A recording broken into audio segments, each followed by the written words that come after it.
ఇది ప్రజాపాలనగా చెప్పే ప్రయత్నం చేస్తూ ఉన్నారు. నేను ఒకటి అడుగుతా ఉన్నాను సూటిగా, గౌరవ ముఖ్యమంత్రి గారు, ఇది ప్రజాపాలన ఎట్లయితుంది?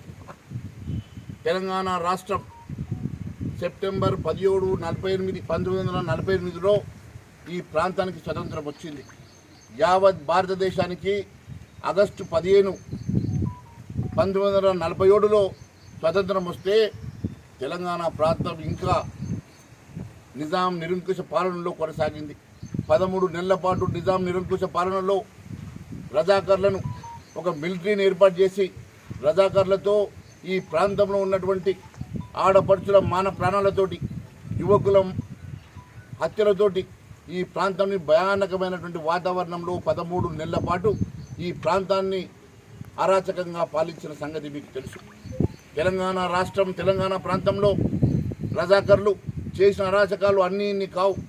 ఈ ప్రాంత వాసులందరినీ కూడా చిత్రహింసలు పెట్టి మత మార్పిడికి పాల్పడితే ఇక్కడ ఉన్నటువంటి తెలంగాణ బిడ్డలు సాయుధ పోరాటం చేసి, తెలంగాణ బిడ్డలు పెద్ద ఎత్తున ఉద్యమించి, తెలంగాణ బిడ్డలు స్వతంత్ర ఉద్యమంలో పెద్ద ఎత్తున పాల్గొంటే సర్దార్ వల్లభాయ్ పటేల్ గారు చెల్లించి ఈ ప్రాంతంలో పోలీస్ మిలిటరీ బలగాలను పంపించి నిజాం మీద యుద్ధం ప్రకటిస్తే నిజాం తలవంచి ఈ ప్రాంతానికి మరి విముక్తి కలిగించారు. నిజాంని తలవంచి, నిజాంని ఓడించి సర్దార్ వల్లభాయ్ పటేల్ గారి ప్రాంత ప్రజానికానికి మరి స్వేచ్ఛనిప్పించి స్వతంత్రం ఇప్పిస్తే 1948 సెప్టెంబర్ 17 తర్వాత ఈ ప్రాంతంలో లెఫ్టినెంట్ జనరల్ చౌదరి గారిని ఈ ప్రాంతంలో మరి అధికారిగా నియమించారు. దాని తర్వాత 1948లో ఒక ఐసీఎస్ అధికారిని ఈ ప్రాంతంలో ఒక అధికారిగా నియమించడం జరిగింది.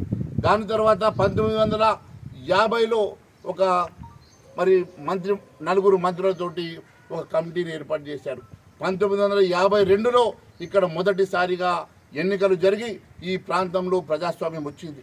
మరి 1952లో ప్రజాస్వామ్యం వస్తే ప్రజాపాలన సెప్టెంబర్ 17 ఎట్లయితుందని అడుగుతున్నా. ఏ రకంగా ప్రజాపాలన అని చెప్పేసి ఈ ప్రాంతంలో మీరు ప్రజల్ని మభ్యపెట్టే ప్రయత్నం చేస్తూ ఉన్నారు. ఈ చరిత్ర తెలంగాణ బిడ్డలకు తెలియకుండా, తెలంగాణ యువతకు తెలియకుండా మభ్యపెట్టడానికి మీరు ఈ ప్రాంతంలో ఉన్నటువంటి వారందరినీ కూడా మోసం చేస్తూ ఉన్నారు.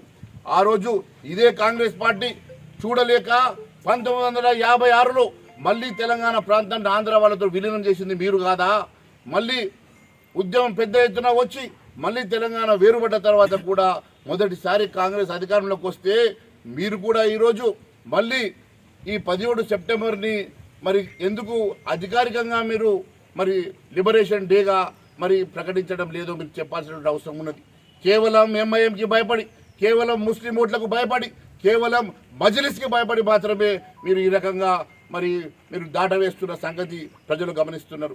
ఏ ఎంఐఎం అయితే ఆ రోజు రజాకర్లుగా మారి ఈ ప్రాంత ప్రజానీకాన్ని చిత్రహింసలు పెట్టారో అదే ఎంఐఎం వారసుడైనటువంటి అసదుద్దీన్ ఓవైసీ మాటల్లో, చెప్పు చేతల్లో ఈ రాష్ట్ర ప్రభుత్వం నడుస్తున్న మాట వాస్తవం కాదా? అందుకోసమే కదా నువ్వు అక్బరుద్దీన్ ఓవైసీని సాక్షాత్తు సభాముఖంగా ఉప ముఖ్యమంత్రిని చేస్తారని చెప్పి ప్రకటించి మీరు ఈ ప్రజలకు మరొక్కసారి మోసం చేసిన మాట వాస్తవం కాదా? రజాకర్ల పార్టీ కాంగ్రెస్ పార్టీ అని చెప్పడానికి ఇది మరి నిజమైన నిదర్శనం కాదని అడుగుతా ఉన్నాడు. ఈ రకంగా ఈ ప్రాంత ప్రజల్ని మోసం చేసినంత మాత్రాన చరిత్ర దాగదు. ఖచ్చితంగా మా ప్రజలు చరిత్ర తెలుసుకొని నీకు బుద్ధి చెప్తారు.